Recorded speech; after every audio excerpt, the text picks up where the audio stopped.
Welcome back to another episode of Islam on the Block. We have our brothers here. We're going to have a roundtable discussion, but we're going to actually present some questions to our brother Najeeb ibn Yusuf, Hafizahullah Ta'ala, and get some recommendations of his regarding what the brothers who remain here after the death of our Sheikh, Rahimahullah Ta'ala, what we should be involved in terms of da'wah and his recommendations on the activities that the brothers should partake in. So with that, Ibn Yusuf, what would you advise the brothers first in terms of their obligations after the death of the Sheikh to make sure that that his da'wah or the da'wah in general that it still proceeds? نعم. بسم الله الرحمن الرحيم. الحمد لله رب العالمين والصلاة والسلام على أشرف الأنبياء والمرسلين محمد وعلى آله وأصحابه أجمعين أما بعد. First and foremost, what I would say is that one, the da'wah was not the call to any individual. Alhamdulillah, Farid Abdullah, Sheikh Abu Mujahid Farid Abdullah had a major impact on those who wanted the Sunnah in this locality. And for those that wanted the Sunnah in this locality, then by the permission of Allah, they were able to obtain the Sunnah by way or by the means of Sheikh Farid Abdullah. So he did his part. And we ask Allah Ta'ala to have mercy on him and reward him immensely for his tremendous contribution for raising up brothers on the Sunnah here in the Los Angeles area. I mean, everybody at this table was heavily impacted by him. So he did his part. But when continuing with the da'wah, the call is not to him. And if he was alive, he would be displeased with that.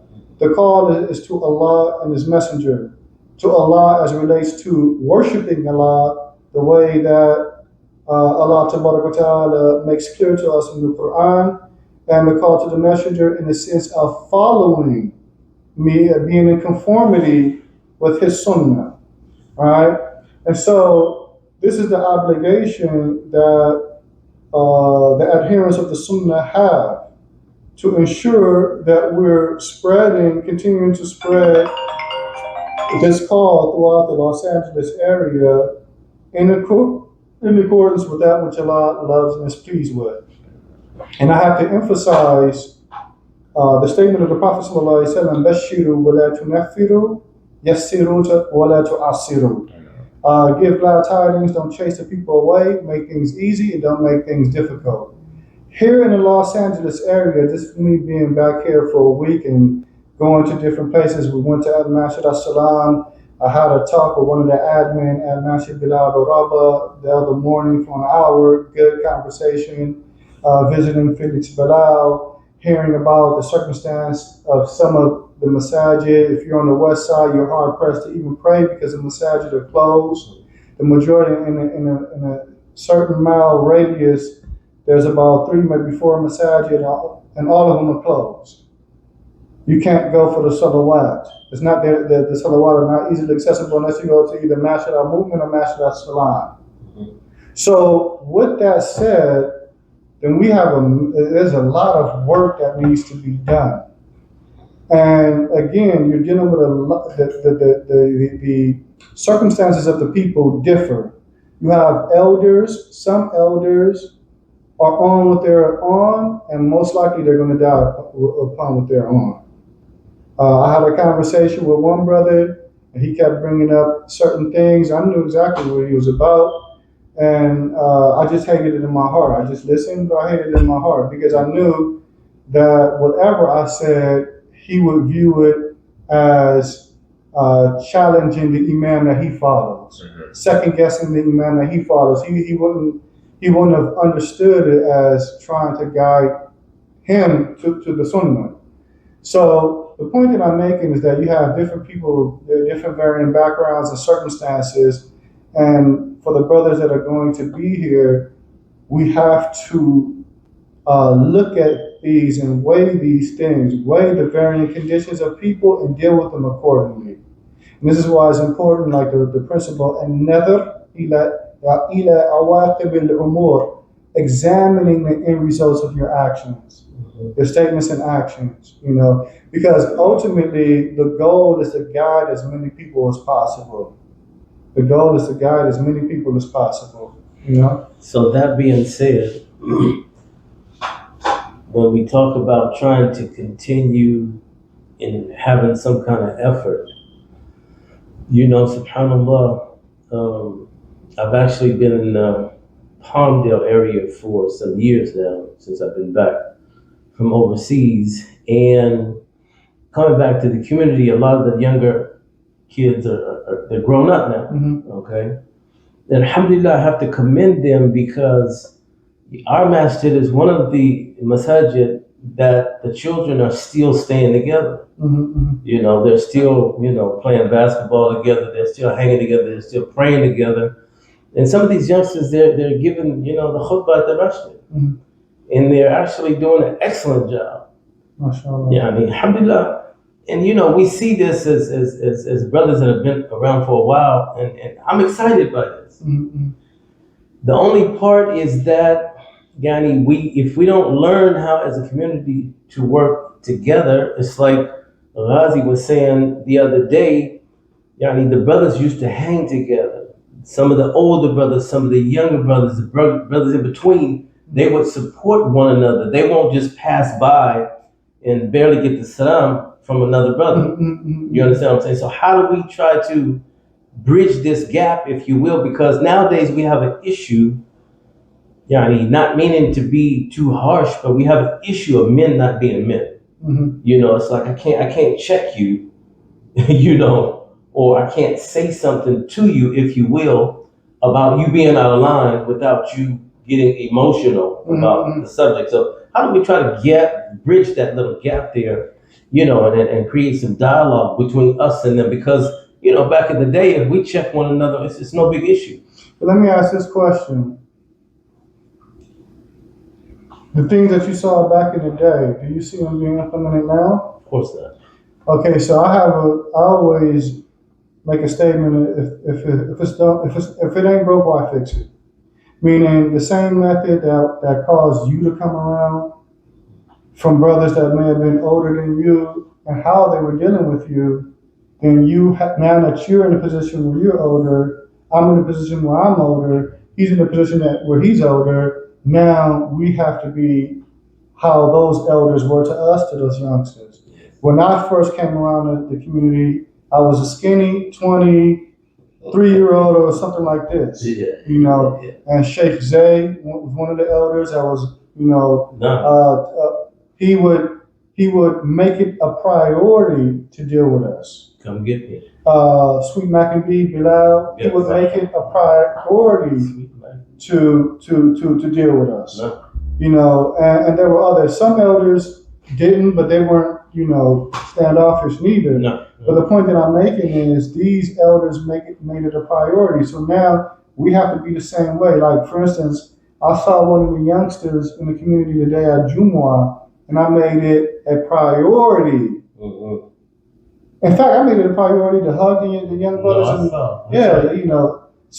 So again, the way that those elders were with us, we have to be with them. And so, like, if you have, for instance, something taking place, something going down, I don't know, you have your ranch, I don't know all the activities that you have at your ranch, but sometimes it's just as simple as what brothers used to do: invite the brothers to breakfast, get them involved in things, and that's forth and so on. But the main point that I'm saying is, if it ain't broke, why try and fix it? Don't do anything different. Do exactly what was done when you were younger and the elders were dealing with you, because it produced results. That's right. Another thing is that, like you mentioned, the masajid in the area being closed. I mean, one of the things is that over the years, I'm understanding that people, they get burnout and they get tired. We're not tired, but we see some of the cats that have been around for a long time, Mm-hmm. and they burn out, they're tired. Mm-hmm. But instead of passing the torch, they holding on to it until everything is dead. Yeah. And it's like even in our community, we need to enact some activity, because one of the issues is that when you look around any community, you have to be able to look at things, right, and put a plan into effect. You can't just you come and pray every day like something's supposed to happen. No, back in the day, the masjid is there because you had a secretary.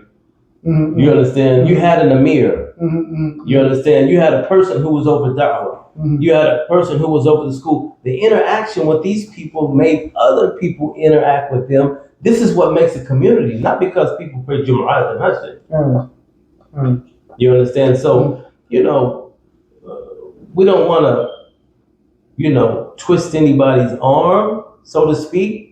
But at the same time, we have to wake the people up and let them know that if we don't leave a legacy for our children, it's going to be nothing for them. If we don't actively play a role in leaving something for them, like after I die, what's it going to be? Mm-hmm. You follow what I'm saying? What are you going to do? You're just going to show up on Friday and pray, and then you're going to go back in the streets. Well, here's a deal, right? Especially, and this is my observation. Well, I've already expressed my observation, so here's my take on how to respond to this, and it's actually threefold. One, for things that are needed in the community, you don't need an admin of a masjid's approval. And I'll give an example. If the community needs a school, if the community needs a daycare, if the community needs a transitional home for homeless brothers, if the community needs a transitional home for homeless sisters, if the community needs any of these things, you don't need the permission of the admin of the masjid to take it upon yourself to establish that. No.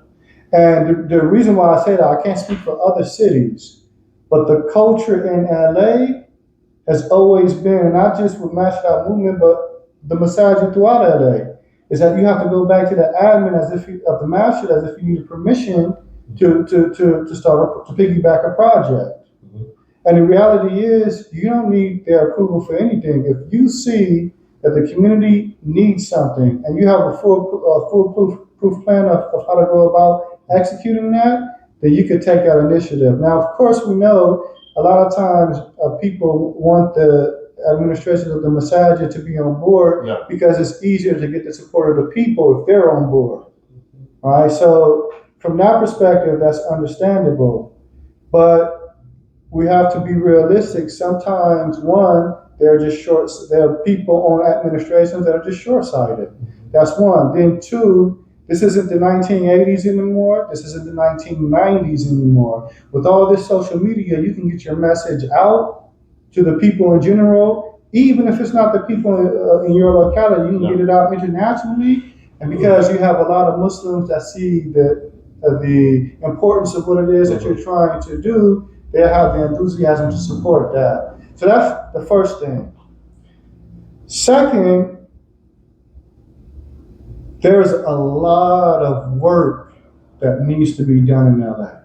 This is what we want you to concentrate on. We want to leave here today with some bullet point recommendations from you based on, your one, being from here, and then your rihla, to go talib al-ilm, right? And the things that you saw that you think that we can implement, from your travels and your experience. Some not a whole litany of things, but some things that you feel are, since you've been here observing for the past week, just some things that you think that we could implement, that the degree of difficulty is not astronomical. Things that can actually. But you're actually talking about projects, right? Yes. Okay. Let me continue my thought, then we'll get to that question. Mm-hmm. So that was the first thing that I was talking about as it relates to the initial question your question before the brother stepped in. Second, there's a lot of work that needs to be done in LA. And one of the things that I see is that some of the other masajid throughout LA, let me be real precise with my wording. They stand in need. There's voids that need to be filled. And so one of the problems that Ahl Sunnah in the West, due to some of the elements of the ghulu that were with certain people, is that we abandon masajid with the claim these people are off it, they're this, they're that. We treated our elders in an inappropriate manner. No. We weren't patient with our elders.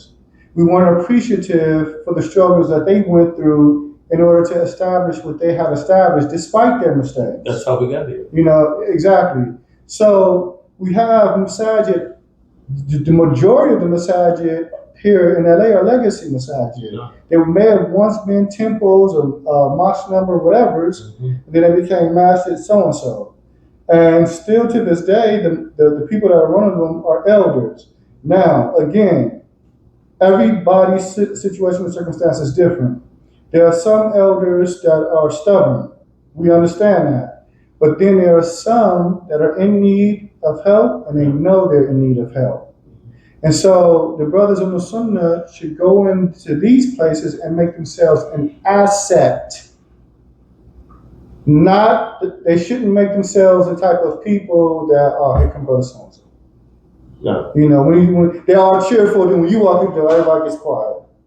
No. You know, that's what we did in our 20s. We should be past that. You know what I'm saying? Way past that. Right?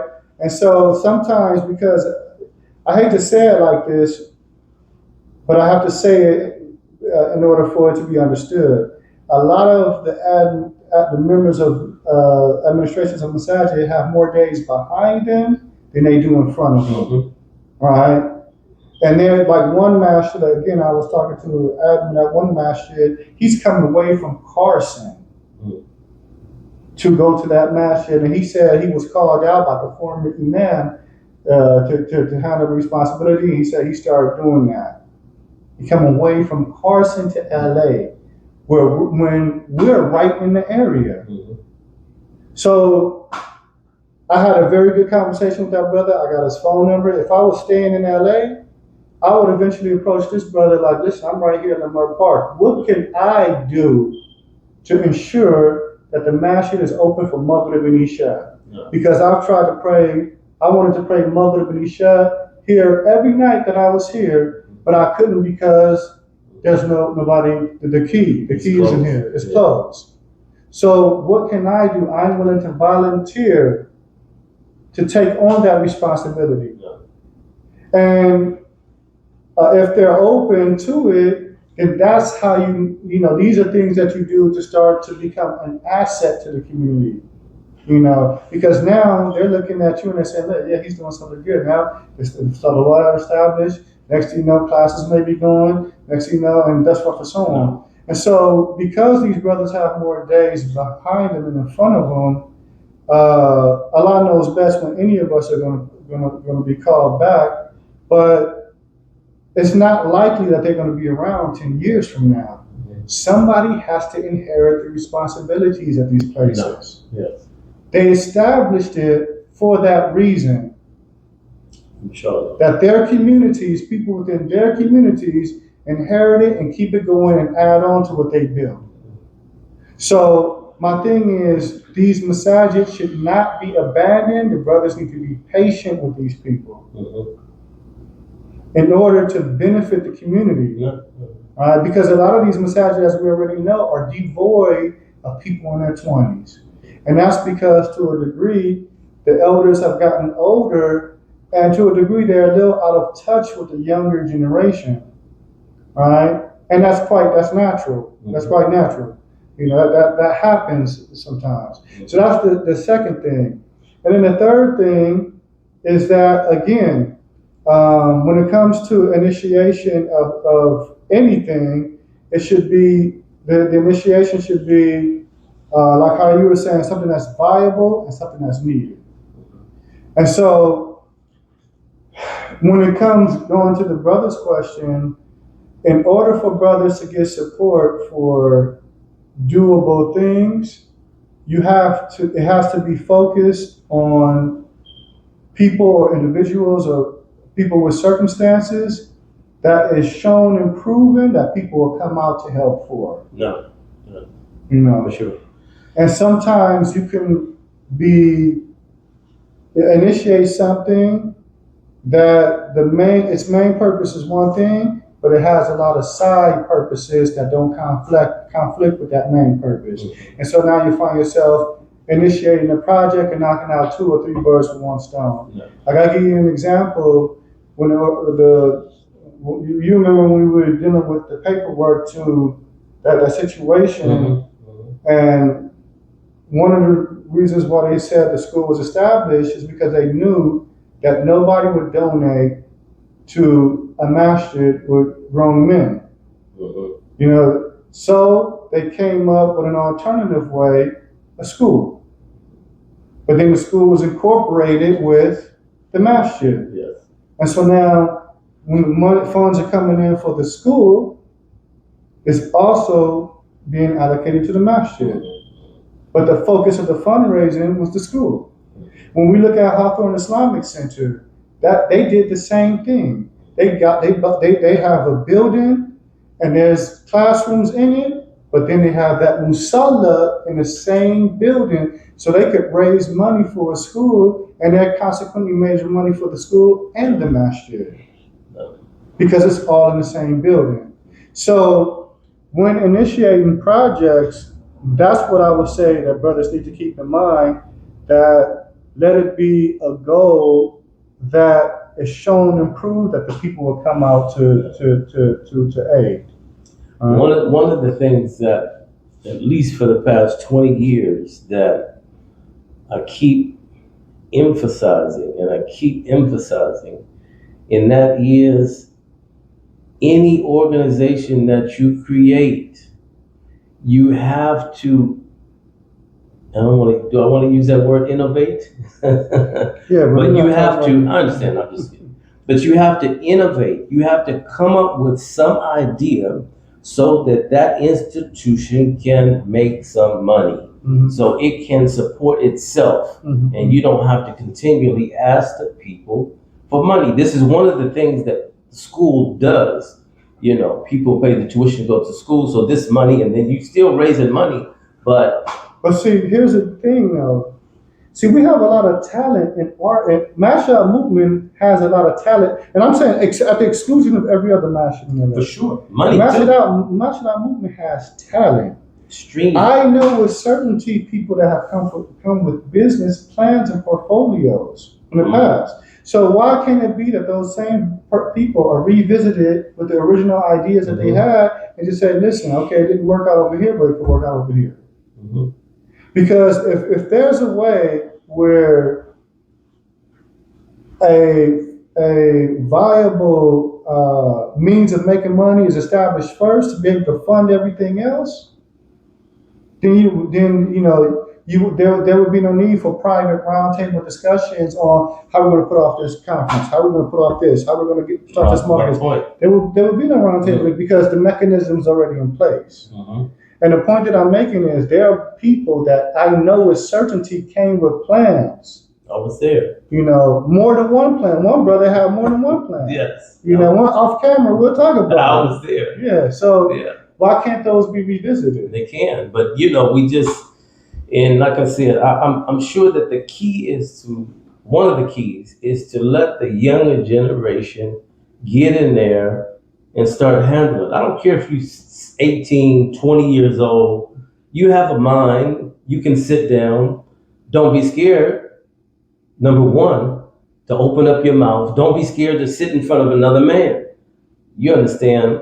We have this concept in business that, and it's talked about a lot. When you get in a boardroom and you're full of people, right?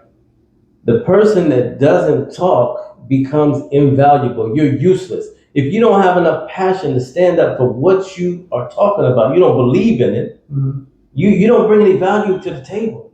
So I'm not scared of a cat saying, I want it to be like this. That's what he believes in. And if I want it to be different, then I'm going to stand up for that. But we're going to meet in the middle. We're not going to fight about it. But whoever comes up with the best concept, whoever makes the most sense, and we can see this plan coming into fruition, then this is what we exercise. But if we just stand around all the time, it's like, subhanAllah, we understand riba and all this, but the amount of people we have and the amount of money that we actually have, we can buy a building and we can rent that building. We can get the rent money from that building. Yeah, I mean, West Angeles Church, they're just people. They're not superhuman beings. They own over half of these huge apartment complexes on Crenshaw. Over half of them they own. Half. This, I'm talking about hundreds of millions of dollars worth of property. We don't have to have that, but we at least have to be able to sustain ourselves. We need to be able to leave our children something viable that they can hold on to, that they can use, and they don't have to go out the street begging and asking people for money and can you pay the imam and we need some. All those mechanisms are already be in place, just like it is with West Angeles. No doubt. It only takes a will, you know. The same like when we were giving the conferences before. It was in a hotel every year. We can't do it. We don't have no money. We can't do it. But if you put a plan into place and leave Allah to take care of the rest, then this is when it becomes possible. But we just have to get the youth seriously. I got boys. You got boys, Ghazi. I have boys. You got boys, right? I answered the question, huh? Yeah. So we got to get this going seriously. Yeah. We don't want to go too much longer because the brother has some time restrictions. So just in parting, we definitely hope to see you back sooner rather than later. But in the meantime, in between time, what just parting advice do you have for us based on your trip this time? Yeah. But the parting advice that I will have is twofold as pertains to da'wah, right? We know that we have da'wah to tajdeed, which is Ahl Sunnah calling the Muslims to the Sunnah. And then we have da'wah to ta'sis, the Muslims calling non-Muslims to al-Islam. I think that in looking at the LA situation, I think that we're lacking in both. We're lacking in both. And there needs to be initiatives. I remember back in the day, me and Ghazi, when it came to calling the kuffar to Islam, we would do da'wah walks. We didn't do too many, but we did, about 2, something like that, 3 da'wah walks, where we walked around with flyers and we were just talking to people. I see from hanging out with the brother at his cart, even just being there at the cart and the people coming, all it needs is a stack of flyers and maybe somebody else that's focused on talking to the people about Islam outside of the business that's being done. Some conversations were had.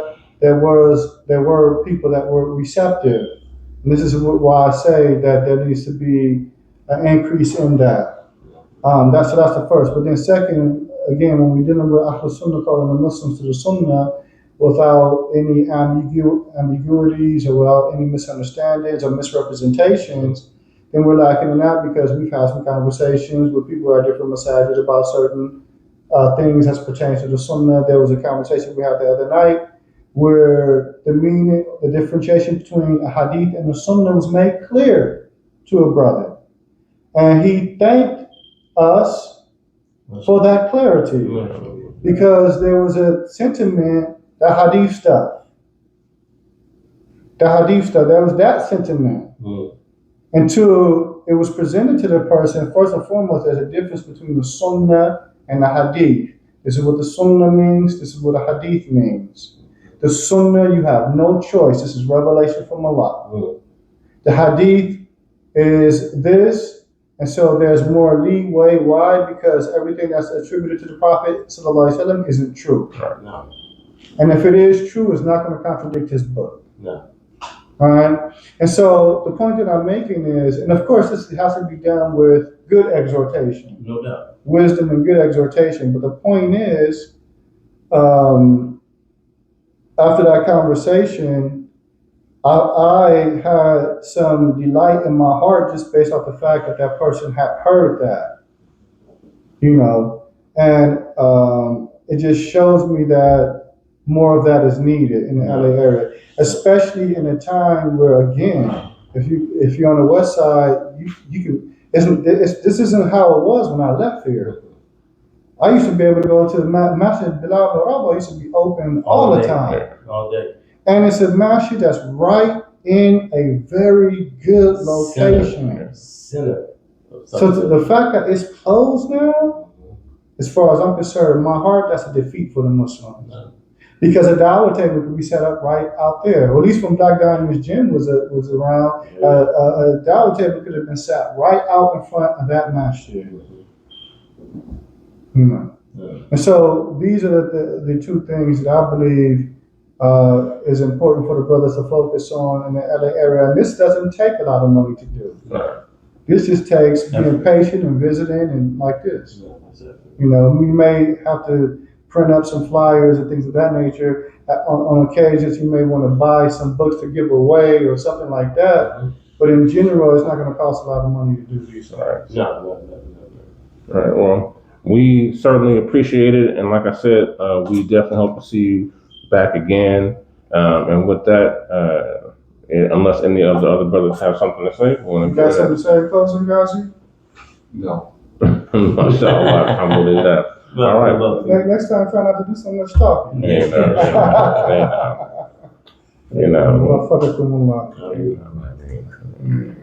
Okay. So until next time, inshallah. All right.